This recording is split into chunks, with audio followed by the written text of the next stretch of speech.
If your ASUS BR1100 turns on but never reaches the desktop, this video walks through practical troubleshooting steps. We will repair Windows startup, use recovery tools, and restore your laptop to normal operation. A lot of errors pertain to this problem, and we're going to go ahead and jump into what should hopefully be a pretty straightforward process, guys. And we're going to go ahead and jump right into it. So first thing I'd recommend doing would be to actually go ahead and boot to the troubleshooting utility on Windows 11.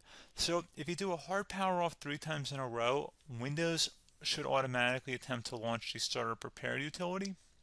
And if it doesn't find anything, it will give you the option to select advanced settings, in which case it would take you to a screen that looks like this.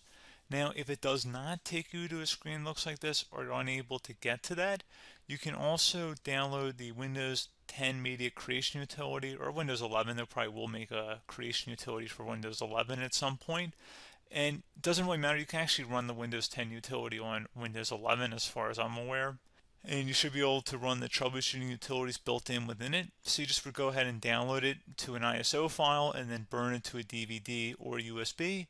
It'd have to be about 4 gigabytes or more. It couldn't be a small USB flash drive, and it couldn't be a CD. It'd have to be a DVD. And then you boot your computer from it. So depending on the computer manufacturer, you'd have to tap a different key on your keyboard in order to launch that menu, in order to select what boot drive you want to go off of. So it could be anything between the escape key, F2, F8, F12, for example. And those are the function keys on the top of your keyboard. So you may have to just do a little bit of trial and error. Shouldn't take you more than a couple minutes. Googling it would probably be best before you even begin. But anyway, we're ready to go ahead and jump right into it. So we're on the choose an option page. So these will look very similar whether you're booting from it directly within Windows itself, or if you're plugged in a USB flash drive with the media creation utility installed and you selected the recovery option. So when you are setting up your Windows 11 installation or Windows 10, depending on the drive you're using, there should be an option to repair your computer in the bottom left corner of the dialog window, one of the first screens that comes up. You go ahead and select that, and then it would take you to a troubleshooting screen like you see here. And you want to go ahead and select troubleshoot, reset your PC, or see advanced options. And then there are going to be a whole bunch of options in here that we're going to explore in today's video.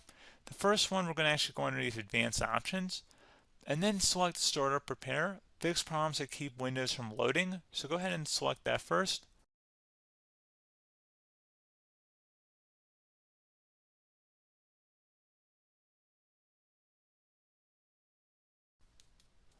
Okay, so you can see it could not repair our PC. That was our first option we could try. Something else, if we go back into advanced options here and then select troubleshoot, we're going to go underneath advanced options again. You can go ahead and actually access safe mode by selecting startup settings. And then if you select the restart button, you have the option on the screen, select safe mode with networking, which will give you a key on the screen. It'll tell you which key to press to enter that. I believe it's the F7 key. It'll do that for you. I'm not going to go over that in today's tutorial because I don't really want to go into safe mode, but you're more than welcome to attempt that by going into here and then selecting restart.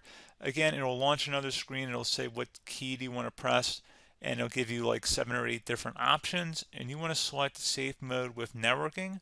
There's also an option for a command prompt too, but that's going to be something we're going to cover later in this video, and we don't even have to go through that in order to access it. So that's why I'm not going to really push for that, because unless you know exactly what's causing the problem, you probably don't need to go into safe mode. Unless you're trying to recover files, in which case then you definitely can go into safe mode, but we're trying to actually recover our computer here. So I hope that makes sense.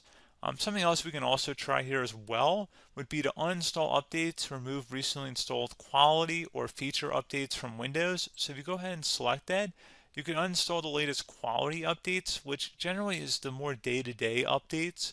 Feature updates are the less regularly released ones, like the big ones. I would equate it to service packs in like Windows 7 and Windows Vista and Windows XP. So larger updates that occur once or twice a year at most. And the quality updates are more just a regular update. So probably obviously depend, it'll take longer if you're going to try and uninstall the latest feature update versus quality update. And maybe you don't need to go back that far. So just giving you guys a couple pointers with that. Something else you can also look at here, and we're going to jump into the command prompt in a little bit, but you can select System Restore, which will use a restore point recorded on your PC to restore Windows. And this is something I would highly recommend here, guys. So select Next. Assuming you have a restore point saved on your computer, you go ahead and select the most recently created one, and you'll select Next, and then you'll select the drive. You shouldn't actually have to select the drive. You can scan for affected programs, but we're going to keep it all default here, and then we're going to select Finish. So once started, System Restore cannot be interrupted. Do you want to continue?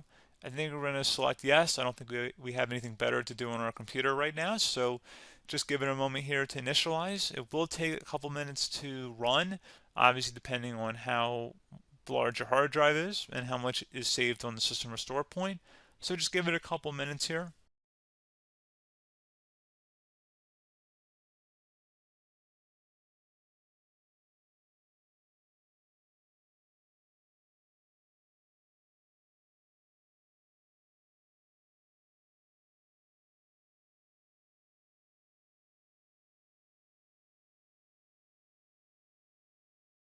Okay, so you can see the system has been restored successfully.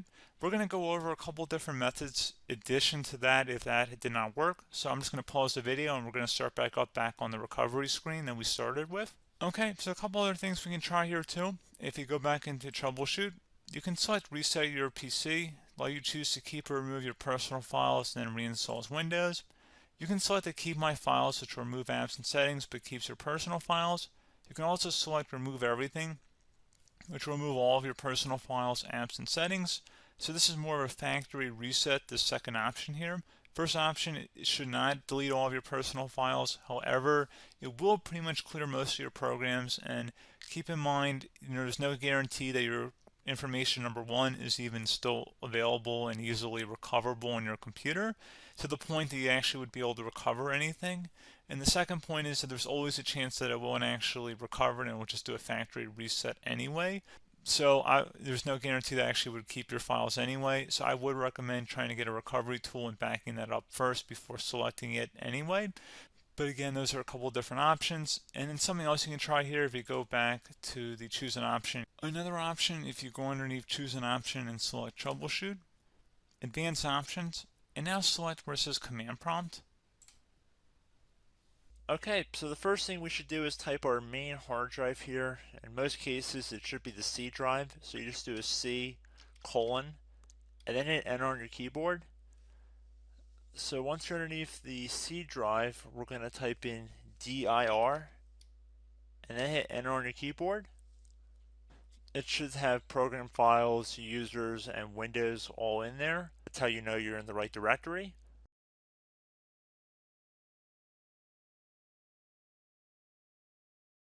In some cases, it might be the D drive as well, so just keep that in mind.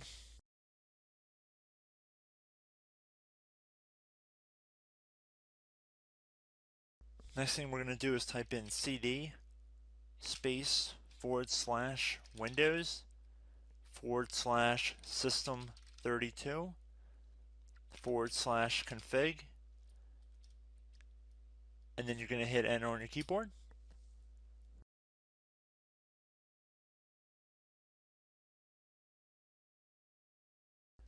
So now you're going to type md space backup.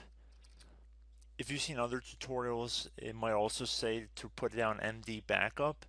That's because the backup name is pretty common when you want to back something up. So you can name this whatever you want, doesn't have to be backup. So if you've already made a backup folder in the past, you could do backup 1, for example. So once you're done setting the name you want the backup to be called, hit enter on your keyboard again.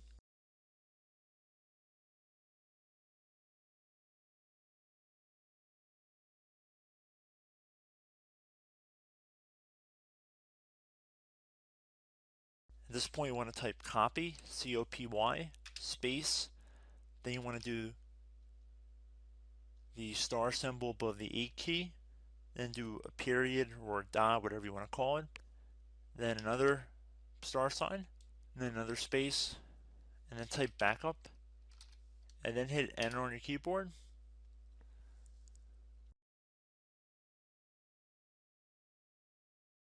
Now you want to type cd reg back, REG BACK, and then hit enter on your keyboard.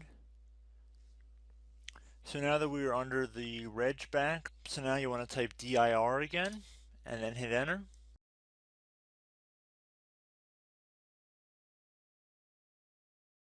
So now at this point we're going to type copy again. So copy space $,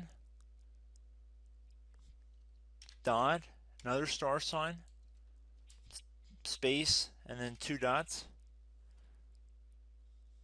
So we're going to type copy space $, dot, sign,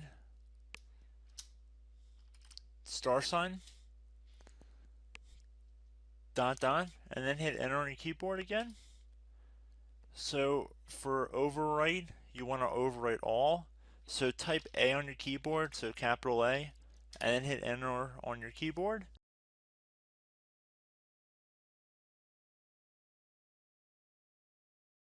So at this point you should be good to go. You can close out of the command prompt window, and if you accidentally continue to Windows 10, you should be all set.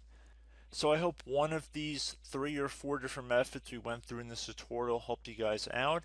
Again, I'm not sure if you guys heard me earlier, but try to go back into your safe mode if possible and uninstall any programs you know might be conflicting with the Windows startup if you can get into safe mode. So just keep that in mind. Something very simple like that could be blocking up everything. So again, I hope this tutorial helped you guys out, and I will catch you in the next tutorial. Goodbye.